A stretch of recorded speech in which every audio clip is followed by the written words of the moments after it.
order the September 26, 2023 meeting of the Historic Review Board. First, we will ask if there are any public comments on the for items not on the agenda this evening. There is not, and actually, we have been adding a roll call now to the agenda for our minutes person. If we want to just do a quick roll, I'll do a quick roll call. HRB member Powell. Here. HRB member Edgar. HRB member Stobie. Here. HRB member Green. Here. And Chair Ferry. So everyone is here. Here. All right. So there are 2 public hearings on land use applications scheduled tonight. Our role is to conduct the public hearing and to make decisions about the matter before us. In making those decisions, we must apply the applicable codes and laws and cannot vary from or change those laws or codes. Members of the Historic Review Board are to be unbiased. Before the start of the hearing, I will ask the board members whether they have any potential conflicts, such as family, financial, or business relationships with any of the applicants or with regard to the land in question. I will also ask whether any of the board members have discussed the application in question with any of the parties or have independent knowledge of relevant facts, such as from a visit to the site in question. Any member of the audience may question any board member about their disclosures. A staff report has been prepared for each application and has been made available to the public 7 days before the first public hearing. The staff report identifies the approval criteria that apply to each applicant's proposal. Staff has analyzed the criteria which are contained in the staff report. The quasi-judicial hearing procedure that the board will follow is set out in state law and the Oregon City Municipal Code. The hearing procedure steps are shown on the chart. Anyone wishing to speak should fill out a speaker's card and email it to the planning staff before the hearing. Speakers will proceed in the order in which their card is received. You should fill out your address on the card so that the city will notify you of its final decision. For the public record, please begin all testimony stating your name and city of residence. Testimony and evidence should be directed toward the applicable approval criteria. If you believe other criteria apply in addition to those addressed in the staff report, identify and discuss those criteria and explain how and why you believe they apply to the application under consideration. Any person may submit written material while the public record is open on each application. Any written materials received by the city staff during the time period in which the record is open will be placed in the record. Written materials submitted during the public hearing must be presented to the city staff in order to become part of the record. If a person intends for PowerPoint presentations, reports, pictures, or other exhibits used in their oral testimony to be placed in the record, copies must be submitted to the city staff while the record is open. If they are not given to staff, they will not be included in the record. Any person wishing a continuance to present additional evidence and testimony or to keep the record open to respond to new evidence must make that request before the public testimony portion of the hearing is closed. If the Historic Review Board makes a decision with which you disagree, any issue that you may wish to appeal must have been raised on the record for the consideration of the City Commission or LUBA or both. Without raising the issue on the record with sufficient details and accompanied by statements or evidence that the city and all parties can respond to, the issue will not be deemed appealable to the City Commission or State Land Use Board of Appeals. In addition, the failure of the applicant to raise constitutional or other issues relating to proposed conditions of approval with sufficient detail to allow the local government or its designee to respond to the issue precludes an action for damages in circuit court. We will now open the record for Oregon City file number GLUA 2323 and HR 237. It's for the installation of the Cayuse 5 tribute project on the McLoughlin Promenade, a designated historic structure. Should I continue reading the rest of that, or? No, actually, at this point, it's ex parte contact and site visits. So we will, I will now ask each board member if they have had any ex parte contacts, conflicts of interest, bias, or any other statement to declare, if they have made a site visit, and if they have noted any material information. Board member. I don't think we quite heard you. There's a little feedback. Board member Green. No. Do you have any ex parte contact or conflicts of interest? No ex parte contact and no conflicts of interest. Did you visit the site? Are you having trouble hearing me? I think Dave just froze. So why don't we wait? We'll ask the next board member, and then when he unfreezes, we'll can finish up that question. Oh, hey, Dave, I think you froze for a second. Yes. Can you hear me? We Yeah. can. We were just wondering if you had made a site visit. Oh, okay, I made a site visit and no ex parte contact or conflict of interest. Thank you. Yeah. Board member Stobie? Yeah, I made a site visit, no ex parte contact and no conflicts of interest. Board member Powell? Yes, I have made a site visit and no ex parte contact or conflict of interest. And board member Edgar? I'm sorry, Paul, I think you're muted.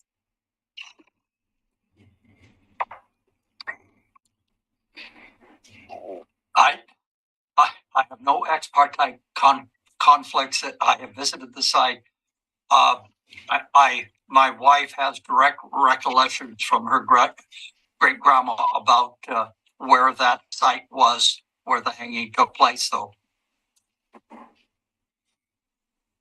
And I have no ex parte contact, conflict of interest, and I have visited the site. Does anyone in the audience wish to question any board member about these disclosures? We will now commence with the planning staff report. Thank you, Chair Ferry. I'm going to share my screen. 1 second. And I'll start.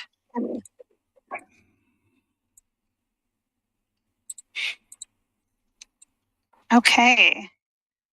Oh, that's the wrong one. I apologize. Let me stop sharing.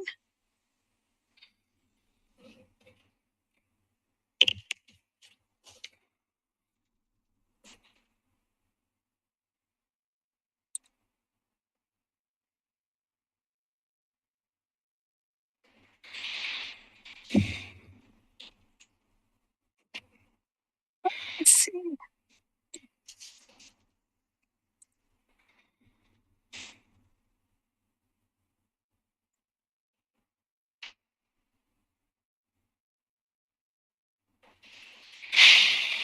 I apologize. Give me 1 second. I opened up the wrong PowerPoint.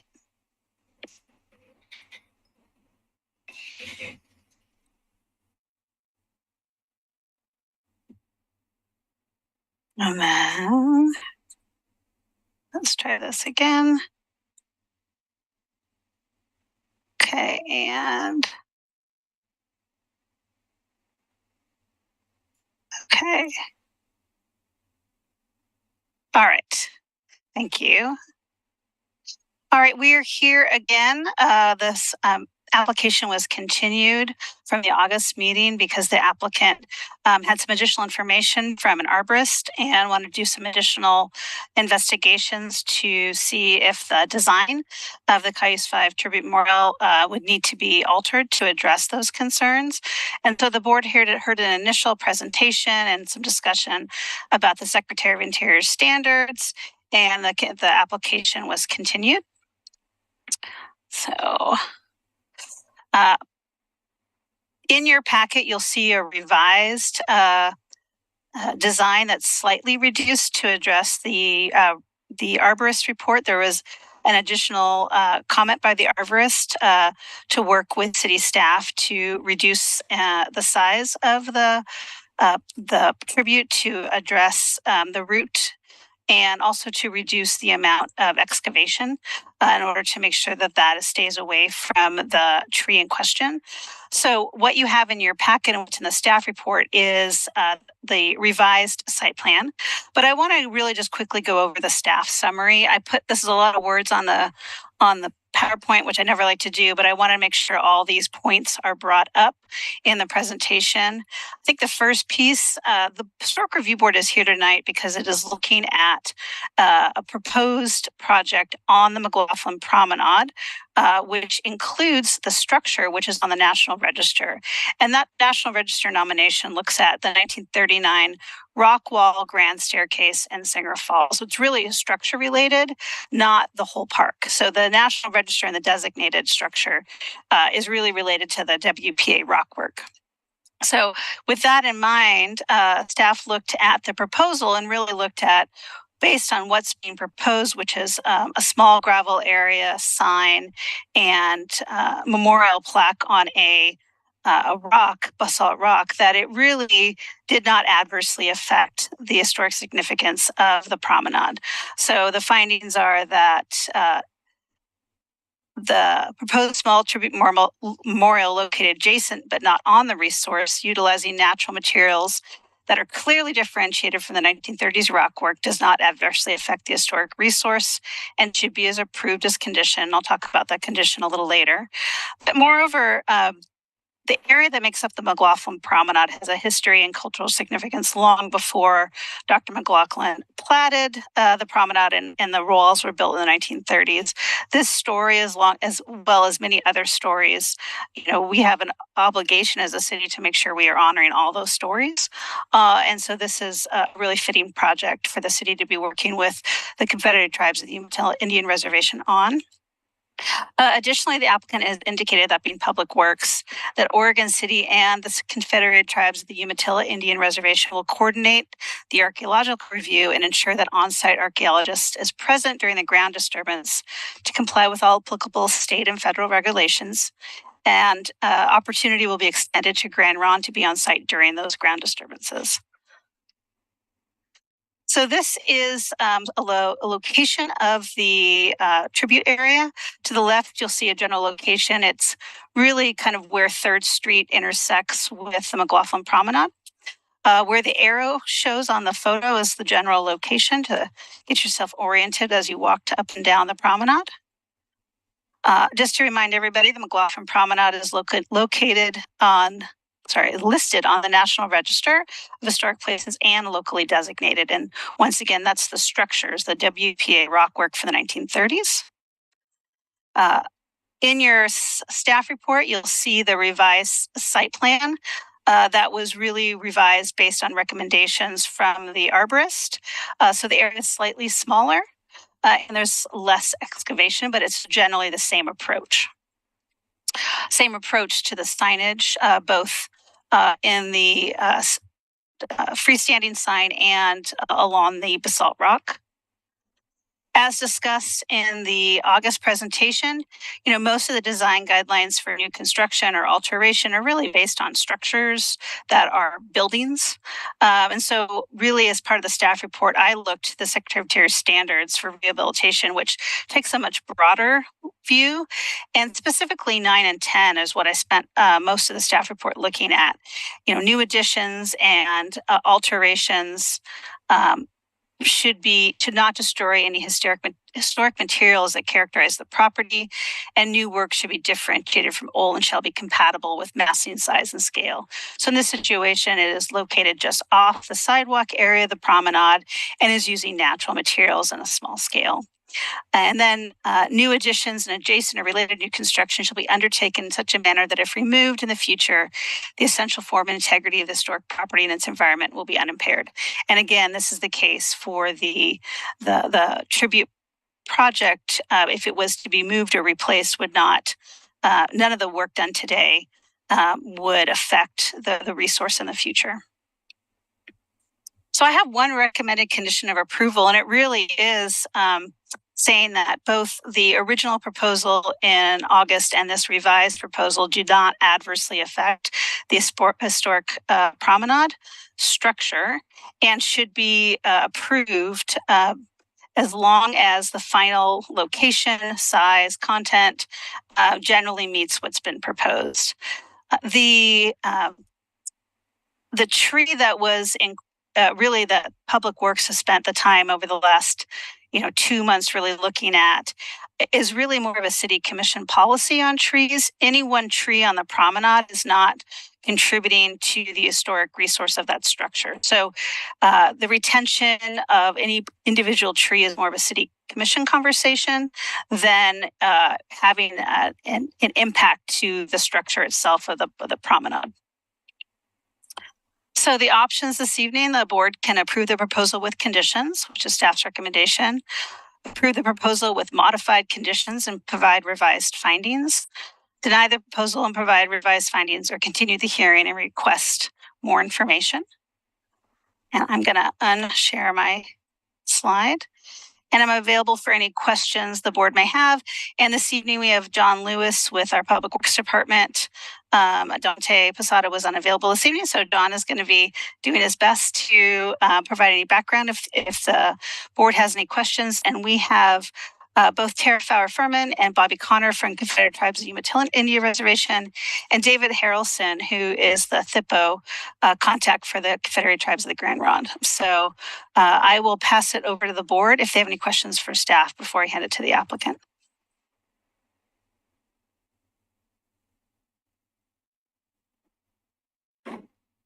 I don't have any I have no questions. questions. No questions. I have No questions. All right, John?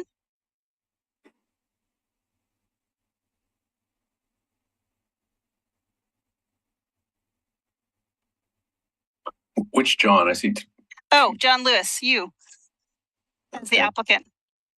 Well, I appreciate the fact that the HRB's heard this. We've taken two of your meeting times. I recognize that this project is very important to the community, and while it's loaded with history, it's a little different than what maybe you're typically looking at. But we're really excited about the project. We think our partners in the Cayuse and the Grand Ronde or Umatilla and the Grand Ronde are also excited about it. We want to get it accomplished, and we'll be in front of the Parks and Rec Advisory Committee on Thursday. So anyway, we thank you for your time, and we'll move forward. And then Tara or Bobby, do you want to say anything?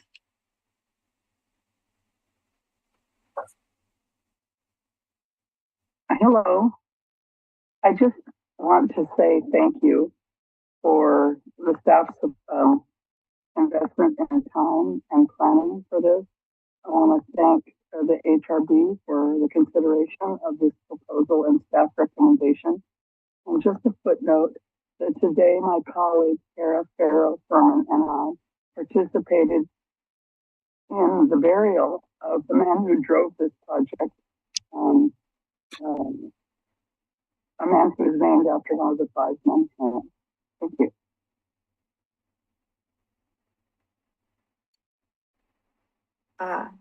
Tara Fowler-Furman, Cultural Resources Protection Program Manager. I too want to thank you. And also your staff at Oregon City, and also David Harrelson with Grand Ronde for working with us through this project. So thank you.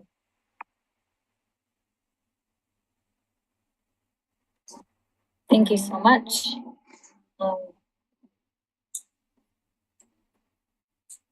Let's see. So are we moving into board deliberations? Well, I think we can open up for public comment if there's any.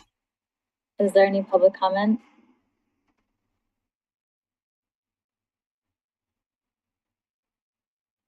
So hearing none, we'll move into board deliberations. Should we start with Board Member Powell? Thank you. I like the project. I think it meets all of the requirements and the standards set out in our code. I think it will probably really only serve to enhance the promenade and represent the city and the Confederate Tribes of the Umatilla and the Grand Ronde. So I think it's a really good project and proud to be a part of it.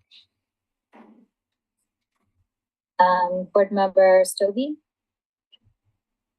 I'll echo Tim's comments. Fabulous project. I want to thank the tribes and John and his staff for all the work they've done over the months and years to get this project across the finish line. So thank you. Board Member Green.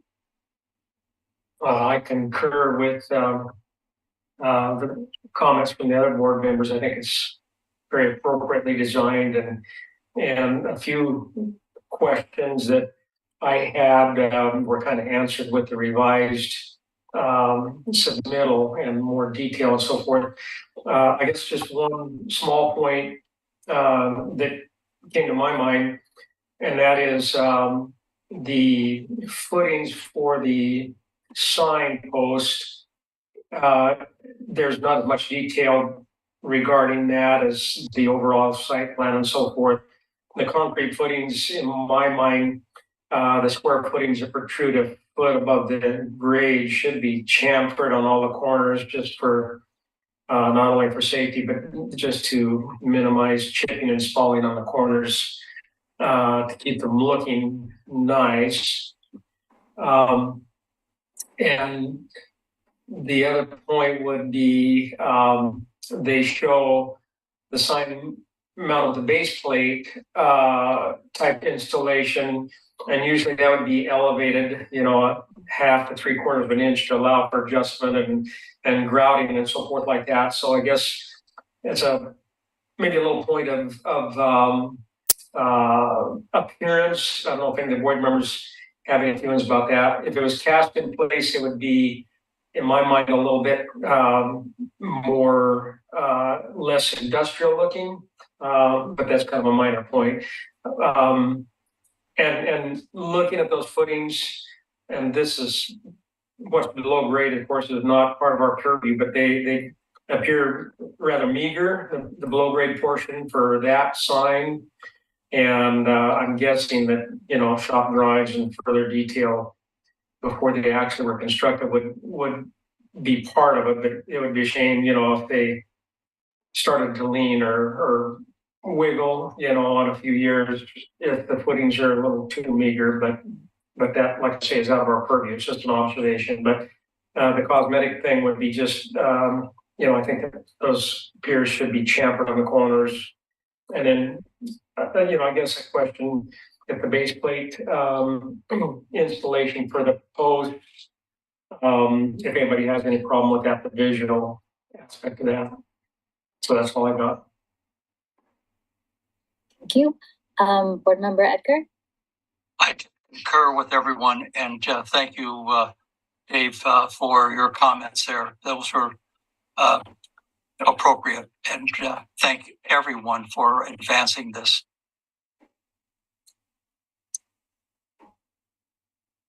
I agree with everything that everyone said. I think this is a wonderful project. I'm so glad it's moving forward. And I look forward to seeing it installed on the promenade. So do we have a motion that we'd like to bring? I would move to approve GLUA 2323, HR 230007 with conditions. I would second. Oh, that's my job. Okay. Board Member Edgar? Yes, approved. Board Member Powell? Aye. Board Member Stobie? Aye. Board Member Green? Aye. And Chair Ferry? Aye. All right, so the motion passes. So for the applicant, John, you know, the comments by Board Member Green are great to pass on, but those are more like recommendations. They won't be reviewed on a staff level because they weren't integrated into the conditions of approval. But I think, you know, working on the chamfered edges and, you know, ensuring that there's that balance of deeper footings, but understanding, you know, there's we don't want to do too much excavation. So it's that balance, but we'll forward that on to you as a recommendation. Thank you, and I appreciate the comments Dante and I have actually talked about this. Our plan is to do it a little different, similar to what's been done with the other signage. It's a full sign-wide foundation that is chamfered and still has a base plate mount bracket to it, so that if the sign is damaged, we can pull it down and replace it, or repair it without having to redo the foundation. But points well taken. Our intention is to revise that drawing enough to reflect those kinds of changes. So thank you. Thank you. All right, we will move on to our second agenda item. This is, let's see, apologies. This is It's GLU, I found it, sorry. okay. Yeah, GLUA 2327 and HR 23-9. It is an addition to a cover to a non-historic deck on a historic structure, which is the Judge Robert Caufield House in the McLoughlin Conservation District, 411 Madison Street. I will now ask the board. Did you have something to say, Christina? No. Okay, I'm sorry. So I will now ask the board whether or not they have any conflicts of interest, ex parte contact, or if they have visited the site. Board Member Powell? I have been by the site. I have no ex parte contact or conflict of interest on this project. Board Member Edgar? Oh, sorry. Sorry, Board Member Edgar, you're muted. I have not been by the site, but I've read the documents and I feel like I'm fully informed. I have no ex parte contact. Board Member Stobie? I have been by the site, no ex parte contact and no conflicts of interest. And Board Member Green? I visited the site and no ex parte contact or conflicts of interest. I have also visited the site and I have no ex parte contact or conflicts of interest. So I'll turn it over for the planning report. All right, thank you. Chair Ferry, I'm gonna start. All right. So this is addition of a cover to a non-historic deck on a historic structure, which is the Judge Robert Caufield House, which is located on 411 Madison Street and the McLoughlin Conservation District. You can see the site location, as well as this is a Google Street View of the house. What you see is an alley that is it's not a corner lot; it's it abuts an alley as well as Madison Street. So we've talked about this numerous times in different staff presentations, and I think I might just keep this a little icon for future. But, you know, when we're looking at additions to historic resources, we're always looking at that balance of, is the design compatible and can it be differentiated from the historic building? And that is a balance point. And when it's too far in one area, you're off, but there's a lot of places where it does balance. So in my analysis of this project, it's a bit of an odd one, but it, hold on a second.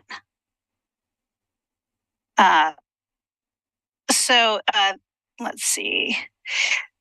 The applicant proposes covering the existing non-historic deck that meets the historic reviewer policies. It is a Trex composite material. And for a long time, the previous owners had kind of a fabric awning that kind of aged poorly, and the applicants really wanted to, because of sun exposure and rain and kind of lots of exposure to that deck, they wanted to look at a permanent enclosure, a permanent covering for the deck. And so in this situation, they're looking for a very simple design that really will attach by brackets on the roof of the enclosed porch with wood support posts attached at the edge of the deck. This approach will allow enough headroom for the cover as a continuation of the existing enclosed porch roof line is not practicable. While a bit unconventional, staff recommends the approval of the application for the following reasons. One, The approximately 12-foot cover is attached to a 1990s enclosed porch. 2, the proposal covers a contemporary deck and it's a product of its time. And 3, the proposal's massing is still subordinate to the larger 1.5 story of the historic resource. Oops, I'm sorry. So once again, this is the 411 Madison Street, the Judge Robert Caufield House. Here are some photos of the rear showing what you see in the 1990s. The previous owners enclosed the rear porch. And then they also had a wood deck, and the applicants today, the new owners, had replaced that aging deck with a new composite deck that met the HRB policies and are looking at a way to provide continuous both sun and rain cover on that deck. This shows the location of the existing deck on the site. And once again, that is an alley that is on the side elevation. This is the applicant's submittal. This shows the deck. This is the side view of the proposal. And what I'd like to explain a little bit as you see this. These are those brackets that would come down onto the bottom of the enclosed porch. And these would be wood members. And then spanning across the deck would be wood posts. Because of the slope of this roof, the applicant is not able to utilize composite shingles, but they are looking at a darker color to match the composite shingles to the extent they can. But because of the slope, composite shingles are not an approved material because they don't have enough slope for the water to drain. This shows the roof plans. So you're seeing here the posts at the edge of the deck, and this is the edge of the enclosed porch in the house. Actually, the other way around, sorry. This is the enclosed. There we go. So right now the board has approved the proposals, adopting the associated findings with condition, approve the proposals with modified conditions and provide additional findings, deny the proposal and adopt associated findings, or continue the hearing to request more information. And I will unshare my presentation. I'm available for the board to have any questions. This is a little bit of an odd one. I think it's a unique solution and adds a contemporary element onto an already existing contemporary element. And that's why as staff, I'm recommending approval, but it is a unique solution to their challenge. So I will pass it back to the board if you have any questions. Christine, I have a question. In the applicant's submittal, they made a note about the exterior wall, removing a door and window and putting in French doors. I'm assuming because you didn't address that, that's not in our purview to review. Yeah, that's allowed under a type 1 review. Because that elevation was done in the 90s, they want to take out the kind of rear door and put in French doors, which would be allowed in a type 1 approval, as well as with a side window that's next to it. So if they came to me outside of the HRB process, I would have approved that through the building permit review because that is an approvable exterior alteration. Okay, thank you. That answers a question. Yeah.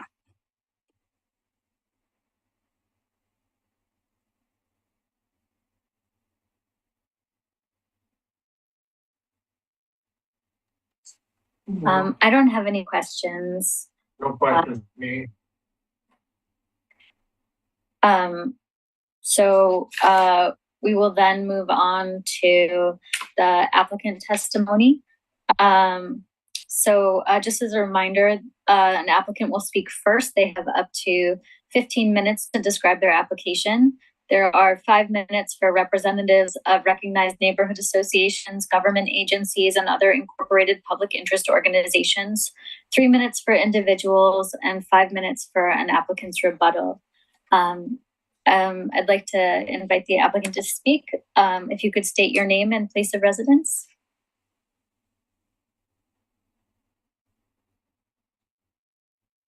Sorry, I couldn't get off mute.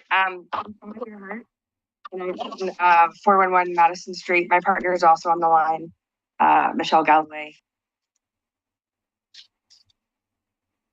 And is this where I talk about the project? Yeah, please let us know. Yeah, anything you would like to tell us.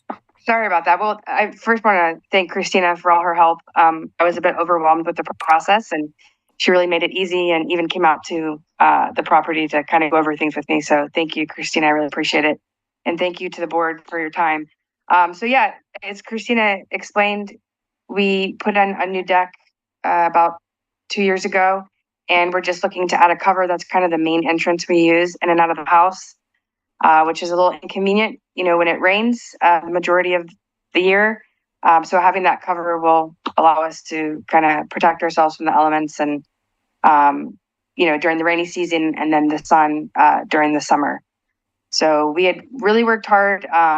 If it's not apparent, we work really hard to preserve the integrity of our house. We really love living in the neighborhood and the historical charm. And we really think that this would be a nice balance, as Christina mentioned, to the existing structure, and then kind of bringing in the newer, more contemporary elements.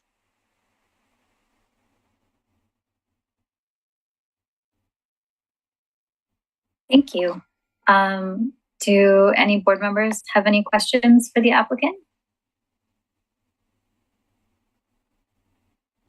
No questions from me. All right. I think then we'll move on to, I don't see anybody else here who wants to testify, so. No, I have nobody turned in, and McLoughlin Neighbors Association did not provide comment for this application. Okay, so we'll move on to board deliberation then. How about board member Stobie? Looking through the report, the only question I had was, I think it was Tim who addressed it regarding the French doors. I think everything's been mitigated appropriately, especially the massing, how it's subordinate to the main structure. So I like it. Board member Edgar. I find it okay to me. It's just something that's part of making a house livable and not detracting. Board member Green. Yeah, I concur. I mean, I see that as a functional asset for livability for the structure, and I think the points that Christina made are well taken as far as it's not certainly detracting, I don't think, from the historic resource or overwhelming in any rate. Really hardly can see it. I mean, you can see it in the alley, but viewing it from Madison Street, you can hardly see it. So I think it's a great project. I don't have any problem with it. And board member Powell. I had a little difficulty with the envisioning the two levels, and I thought it looked a little too modern in my mind, but reviewing it again and looking at a couple other examples that I've found, it doesn't seem out of the ballpark in my mind. And I think they do an excellent job with the house currently, and I think they have the good intentions, and I believe that it'll be a good application.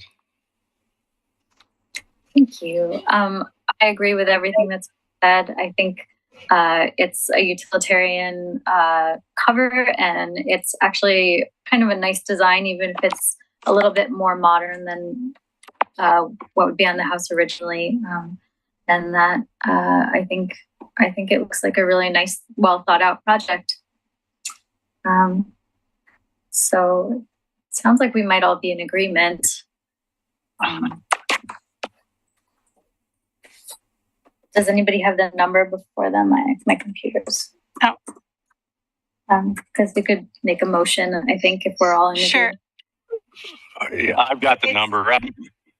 I would move to approve GLUA 2327 and HR 230009.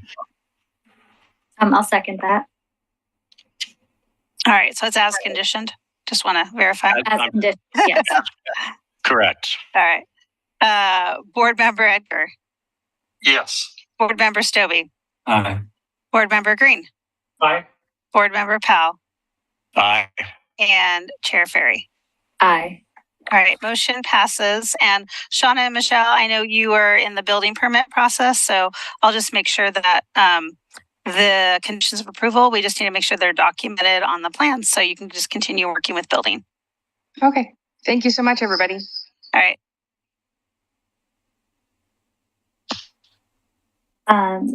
Sorry.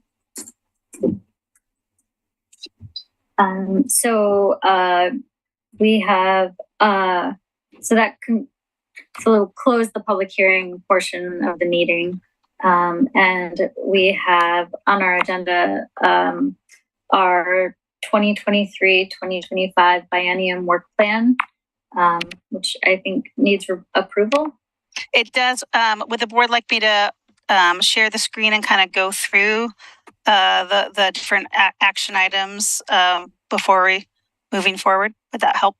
Yes. Okay, so I am going to share my screen. Let me just make sure I have this up.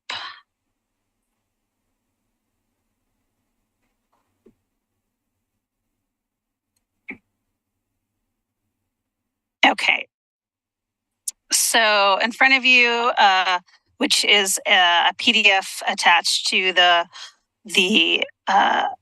HRB item, is the draft of the 2023-2025 Biennium Work Plan. And this is based on the conversation that the board had this summer. And a planner, I like to put matrices together to understand the level of effort needed. And so kind of filled out a little more detail that I thought was needed for each of these items, as well as working with our community development director, Aquila Hurd-Ravitch, and understanding the deadlines and timelines for the next certified local government grant and when we'd be able to receive money for that, kind of lended itself to naturally to when the timeline would be for these. So what I'll do is I'll go through all the projects and the timelines, and then we'll kind of come back to have a conversation to see if anything needs to be added. And as always, if it's adopted tonight, the board can revisit and amend and, relook at this work plan. And we really should, every 6 months into this biennium to verify that we're still on track. So the first bit was education. And so I wanted to add the education that the board did at the National Association of Preservation Commissions this August. So it's always nice to add something and then put a check marks on it. And so we completed it. There are ongoing free webinars from the National Association of Preservation Commissions. I'm working with them on getting the as we finish the camp registration, we're just finally getting registered as a member of NAPC. And so once we get those codes, I'll be able to send that out to you when we have the next webinar that you can attend on your own for free. There is one happening soon, but I don't have the free codes yet, but I'll get that to you as soon as I can. But whenever I see a new webinar up, I'll forward it on to board members if they want to take advantage of that.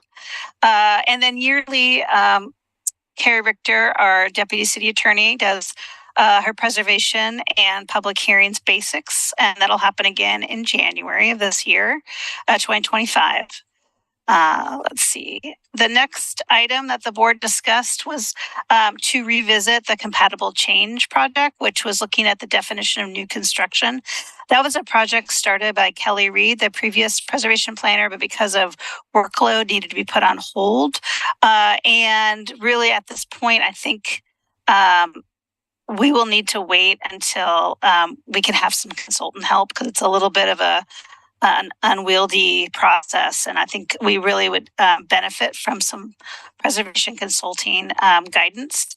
So I would like to add this to our upcoming certified local government grant, which means we could get funding for a consultant to help us this next fall, the fall of 2024, to look at the work that's been done to date and kind of what other communities are doing. And then there'll be some additional public outreach that will reach out to the neighborhood associations.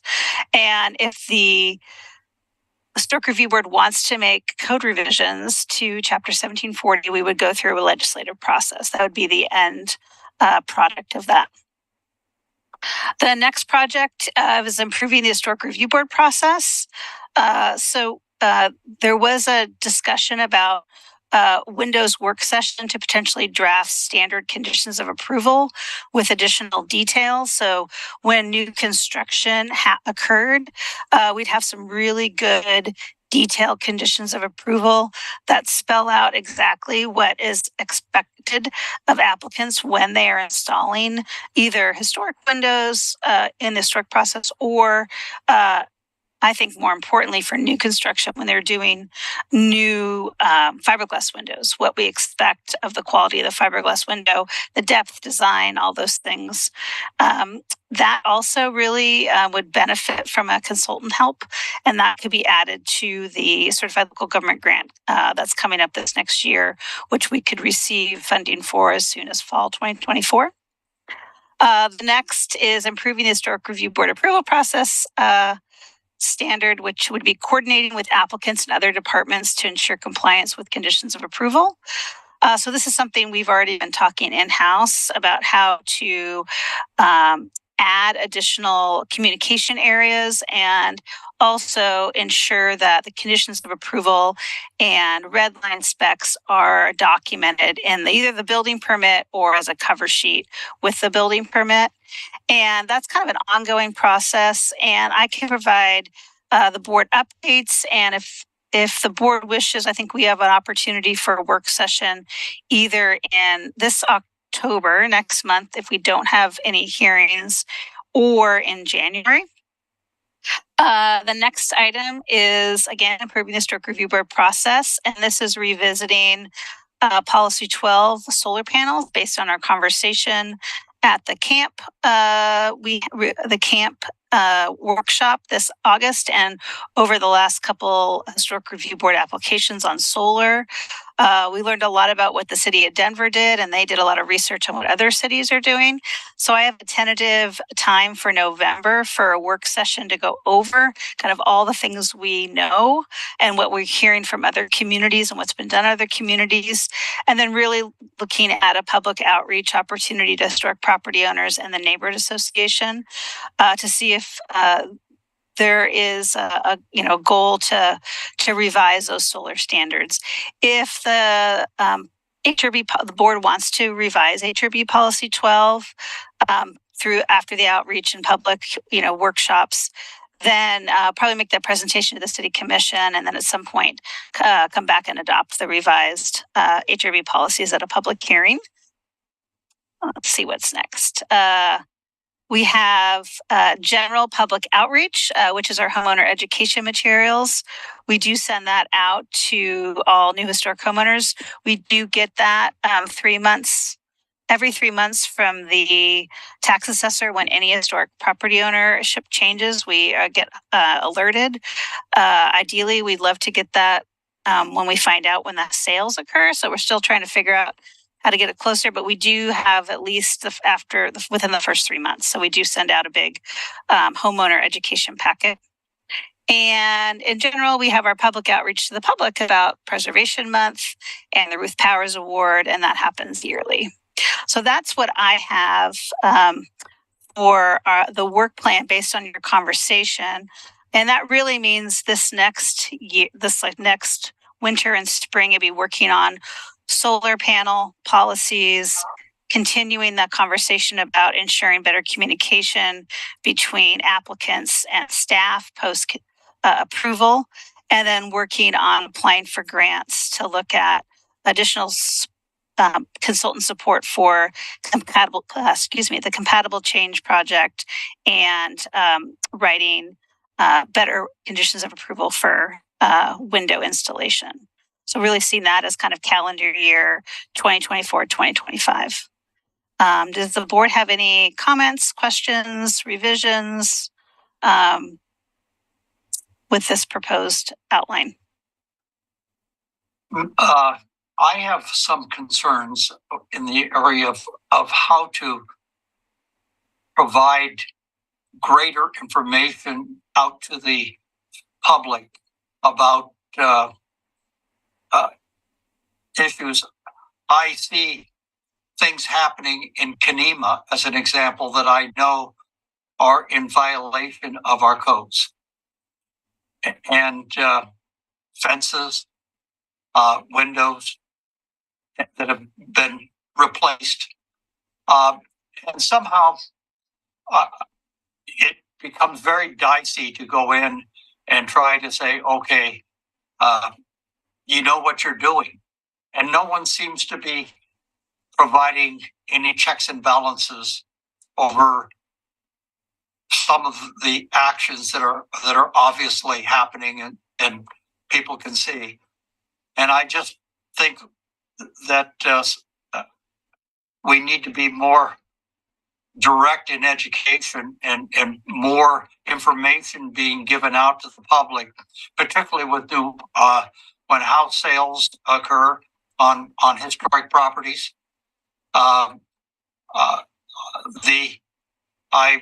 You talk to realtors and they're so interested in selling the property, they're not interested whatsoever in the preservation of a historic property, and then building compatibly on lots. And some of the perceptions that people have are being told. It just seems like we're having a struggle in informing in a responsible way the public.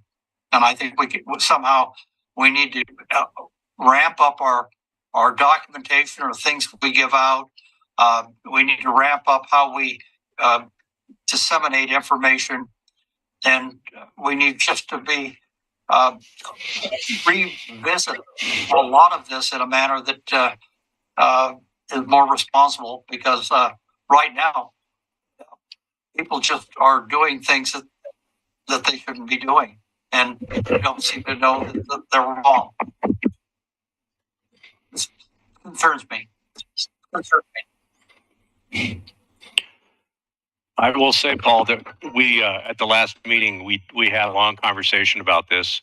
I don't believe you were there, unfortunately, but we did talk about the difficulty that we have in communicating to, people like realtors that are marketing homes.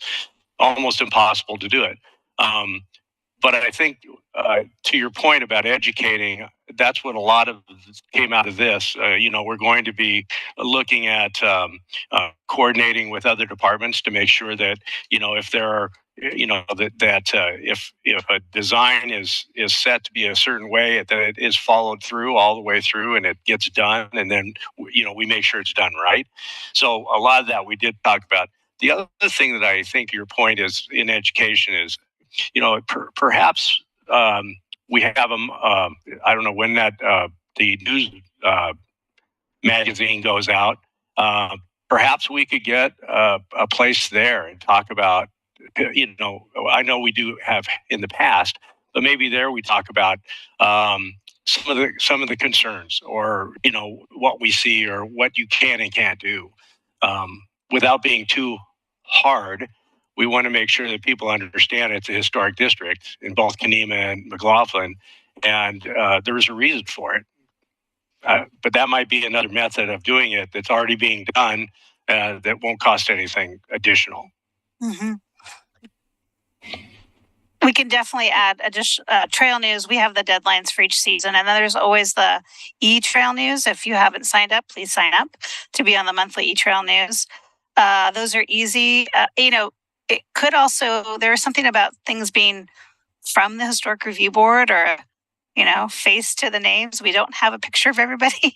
Maybe we can get friendly, maybe one time we can get y'all in with a picture and we can all be smiley and, have a face to the title, instead of just more kind of bureaucratic things and the page. So we absolutely can add a trail news article.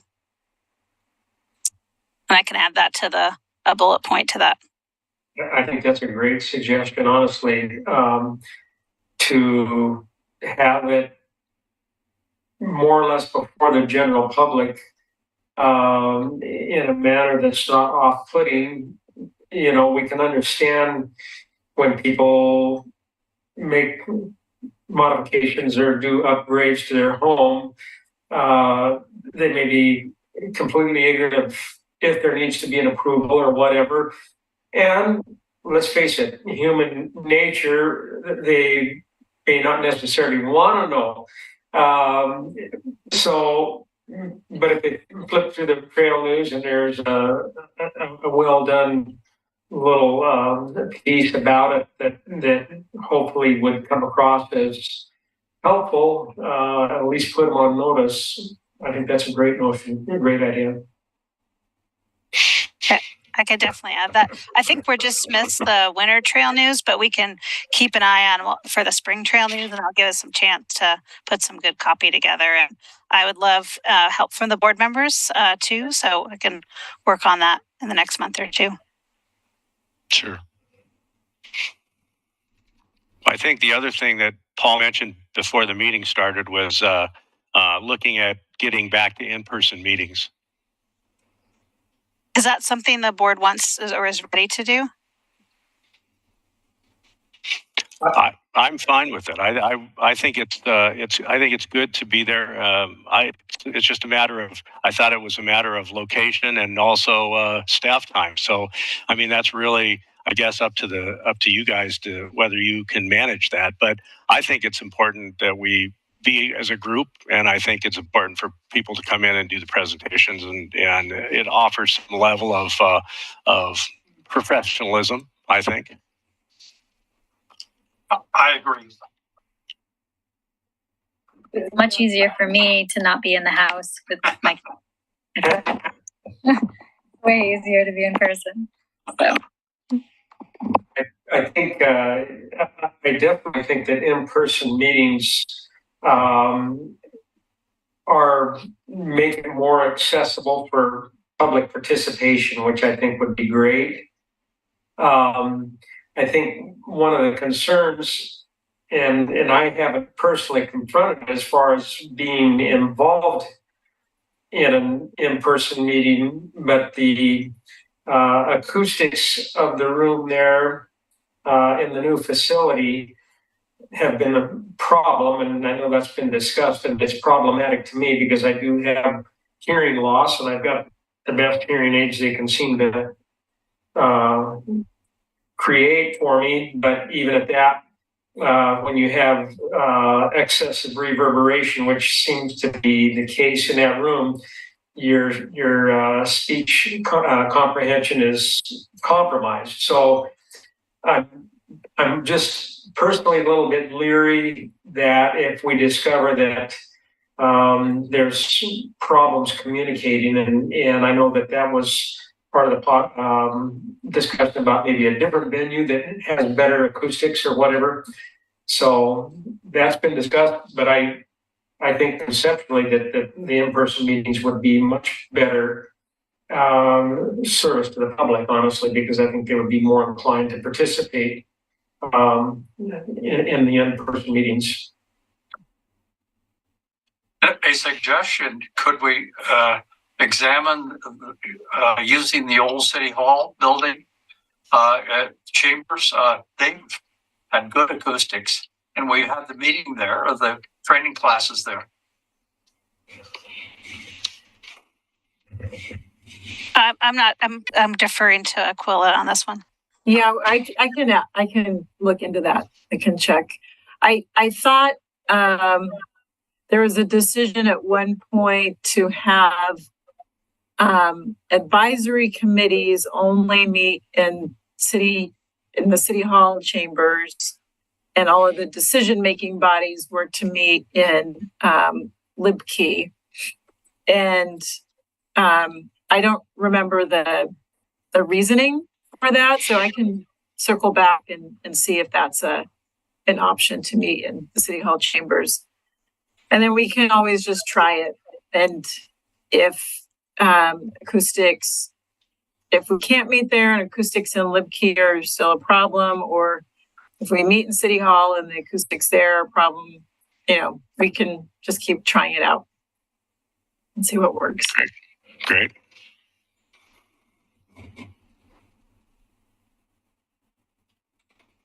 Ed, so do you need a vote on that for us? Or if anybody has anything else, so do you need a vote from us to approve the? Yeah, before the end of the meeting, I would like a vote. Right now I have adding trail news and just, I'll keep updating them. We can always find new ways, but it's really more documenting the things documenting things we're going to look at. So I'll add, add trail news articles about kind of why we have the Historic Review Board and preservation and why it's important, kind of touchstone pieces, and then we finish up at the end of the article with regulation. So we start a little fluffy, and then I can add that.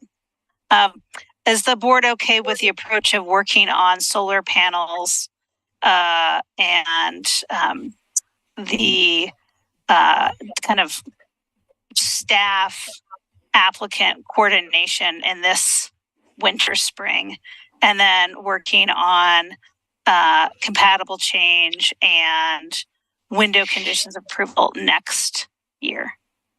Those are really the big asks of staff time. Yes, I think that makes sense. Yeah. Okay. I do have a quick question, Christina. Back on the education, the webinars, will there be like a case code for each webinar? I see. Yeah, there will. And so we, because we are a member, and I think they just didn't finalize the membership, so I've been communicating with the staff. But in the future, you'll get from me the link to the upcoming webinar, as well as our code to get the free. So basically you sign up, and then rather than paying the $15, you put the code in, and it's just for, city staff and board members as an Oregon City organization. Anybody else who wants to be a member, and anybody who went to camp, any member who went to camp gets 1 year free. So anybody who attended that, it's year free, but the city of Oregon City will also be a member moving forward. So that's how you'll get that. You won't watch the webinar together. These will be on your own webinars, but I'll make sure to provide that and forward that to you when I get that information. So I see that they have maybe a half a dozen or so previous webinars. Would we be able to access those as well then? I think so. Let me find out when I get the codes from them. I'm just waiting for that. Yeah. And then they often take the summer off because that's when they do their big conferences. So a lot of the webinars are, fall, winter, and spring. Okay.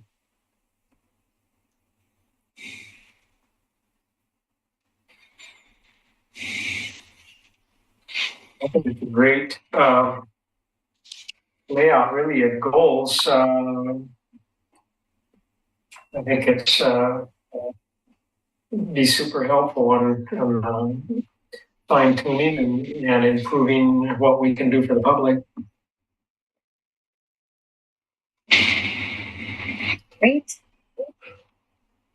I want to add one more paper resource. Every year, the Chamber of Commerce puts out their member directory and a bunch of articles. Usually it's in the spring as well, so it would butt up right against the spring edition of the trail, but it might be a different resource, a different audience to educate. Okay, I'll add that. And then, Ray, can you send me some of those deadlines so I can plug that into my calendar? Mm-hmm. Perfect.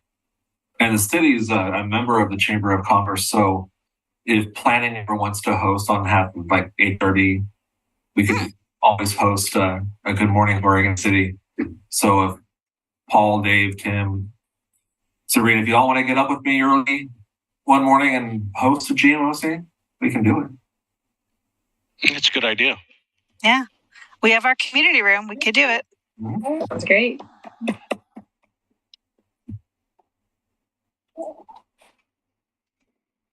Right. I'm sorry. I had to turn my camera off. I have my daughter with me.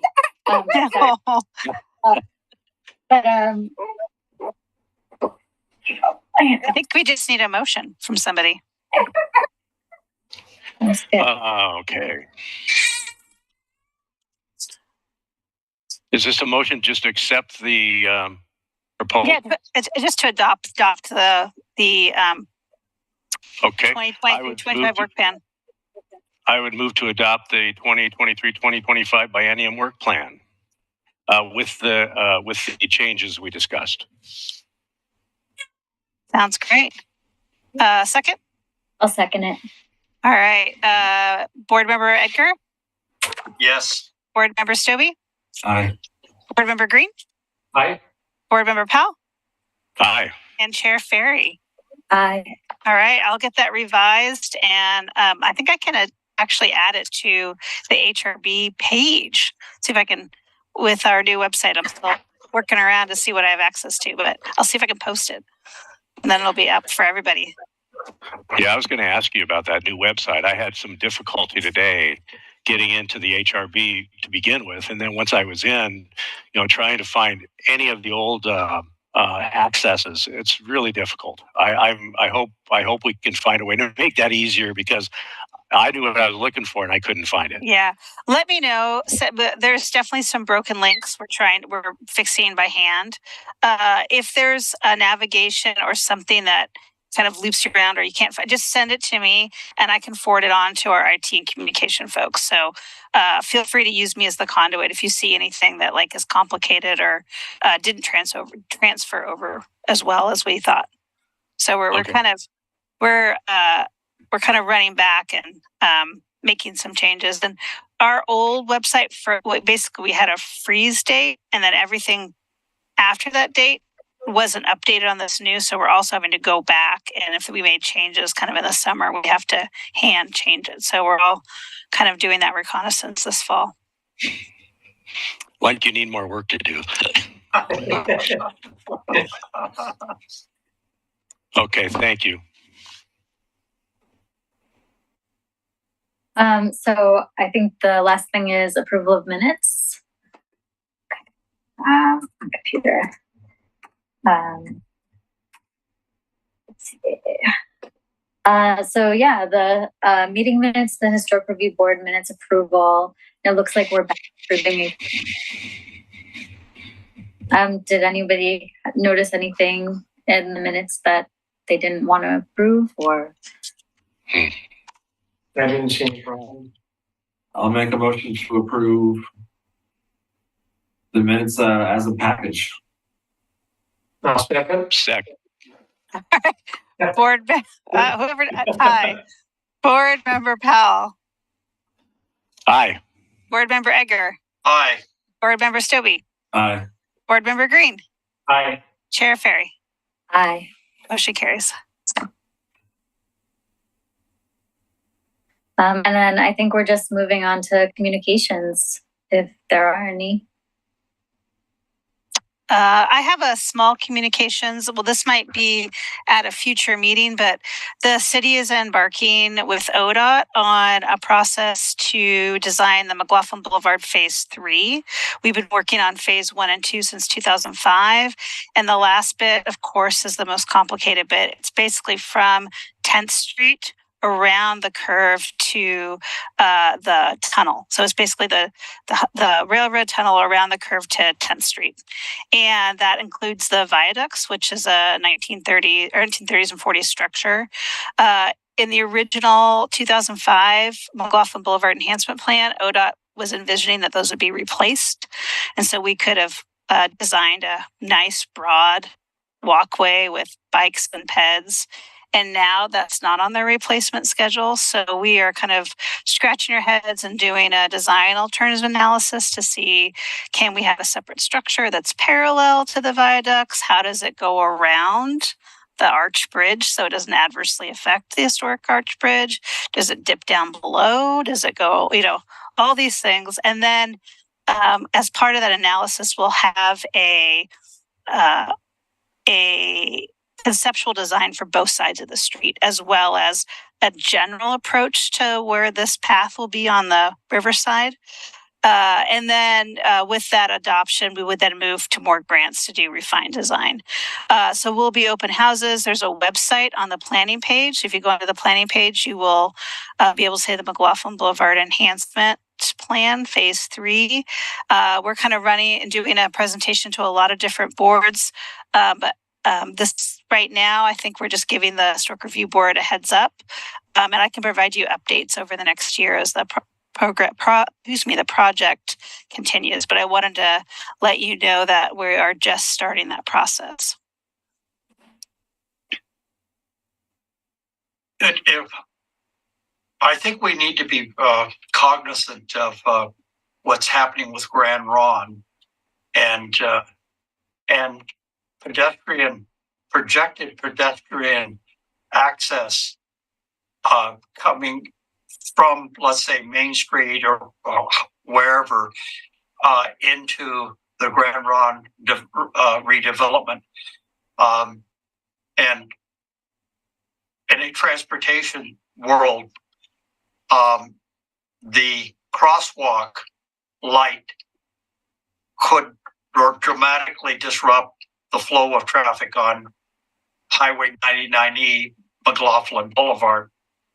And as what develops, it is a catch-22, and so there's no right and there's a lot of wrong, and I just it is a crazy.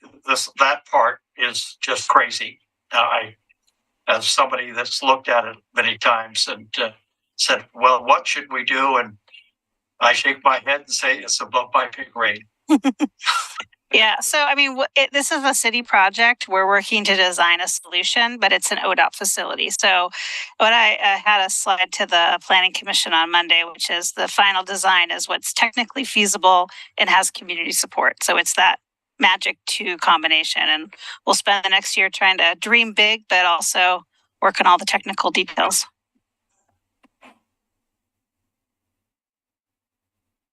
All right.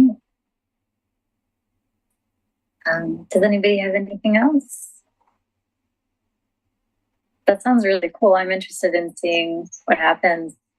And if there's nothing else, I guess we'll conclude the September 26, 2023 Historic Review Board meeting. All right. Have a good evening, everybody. Good night. Thank you. Have a good night.